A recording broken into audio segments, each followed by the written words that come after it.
Good afternoon. Nothing like a very light topic of corporate transparency and corporate law to summarize the session. Right, so thank you for the introduction. I come from the Department for Business, Energy and Industrial Strategy in the UK. So our department has the policy responsibility for the creation and operation of a company structure by an individual. We also have a responsibility for the framework of responsible operation of business. Now, my specific area is beneficial ownership transparency, or simply corporate transparency. I believe that in Trinidad and Tobago, at the moment, this particular area is very topical because the Companies Amendment Bill has gone in front of the Parliament, and part of this bill contains the proposals on beneficial ownership transparency. So, why is it important to have transparency in corporate landscape? Knowing who ultimately owns and controls companies plays an important role in the global fight against corruption, money laundering and terrorist financing. It can assist law enforcement in the investigations of alleged criminal behavior and can also act as a deterrent. Civil society organizations make use of public beneficial ownership registers and regularly publish their findings and provide evidence of money laundering or provide examples of companies that have been used in money laundering networks. But transparency is also good for the economy. Individuals and businesses can access public registers of beneficial ownership to identify who they are ultimately doing business with.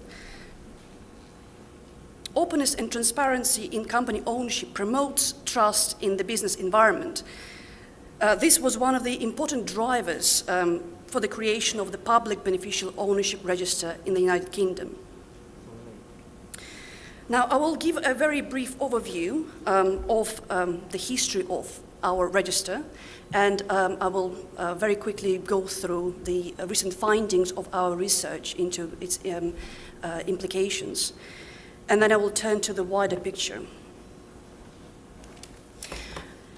In the UK, the Beneficial Ownership Register of companies is called the People with Significant Control Register, a very snappy title. The PSC Register is one of the first ones in the world and the first one in G20. So this is one of the first publicly accessible beneficial ownership registers.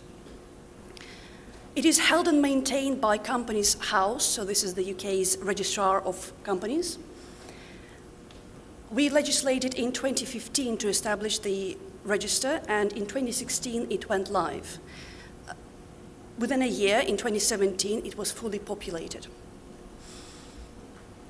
So beneficial ownership information is held alongside other core corporate information, such as the company's address, the directors, the shareholders, and the annual accounts that they have to file.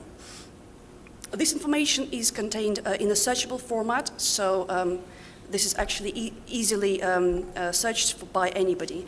So public, the reason why it's public, also it basically allows individuals to access the register and see if there are any discrepancies with what they, the information they hold. The majority information filed by companies at the moment in the UK is digital.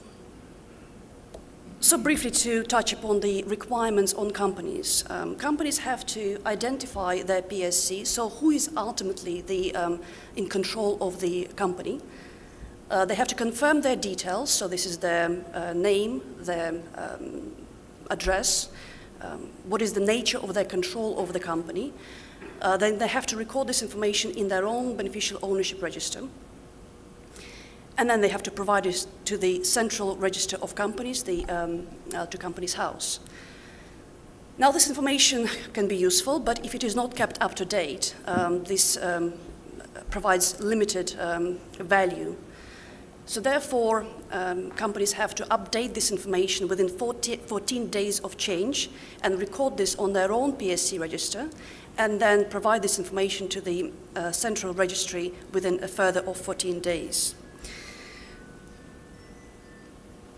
Now, in the first year, we achieved 97% compliance, so 97% of companies provided their beneficial ownership information.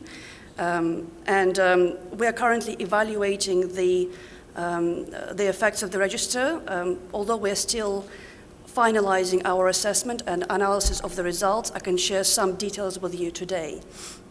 So as it stands today, 99.3% of companies, and that's 3.8 million companies in the UK, have filed their information on their beneficial owners, and they have provided 4.9 million names of PSCs. So the register is substantial in number, in size.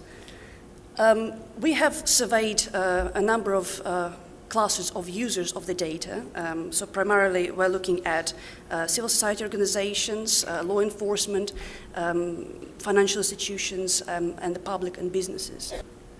So just to kind of go back very quickly to compliance, the success in compliance rates is really down to Companies House working really hard to ensure that companies understand the requirements that have been introduced.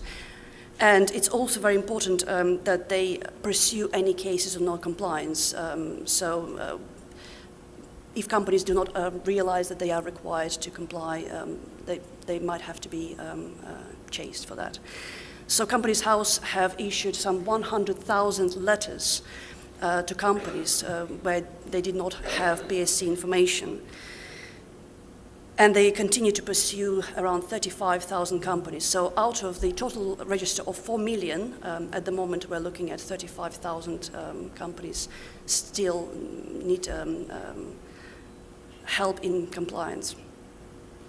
Now, of course, these efforts can only go so far, and in cases of persistent or willful non-compliance, and where the public interest tests are met, cases can be referred for prosecutions. At the moment, there are 331 criminal proceedings that have been issued to directors, out of which 58 convictions have been secured. Now, moving on, looking at the uses of the register. So this information is there. What kind of use is being made of this information? Because the information is accessible to all, it makes it harder for illicit activities to be hidden behind layers of secret companies. And the emerging conclusions of our review is that the register is a useful source of information for financial institutions, law enforcement, and very crucially for businesses themselves. So law enforcement, they use this PSC register as one of the sources of beneficial ownership register.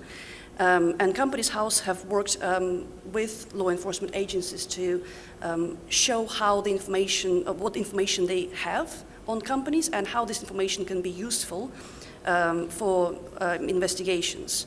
And these efforts have increased inquiries and help questions to Companies House from an average of 11 requests per month to 200 requests per month at the moment.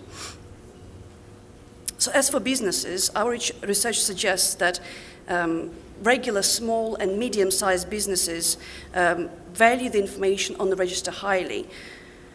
It helps them to identify who it is that they're doing business with and who is behind the company that they're looking to sign a contract with.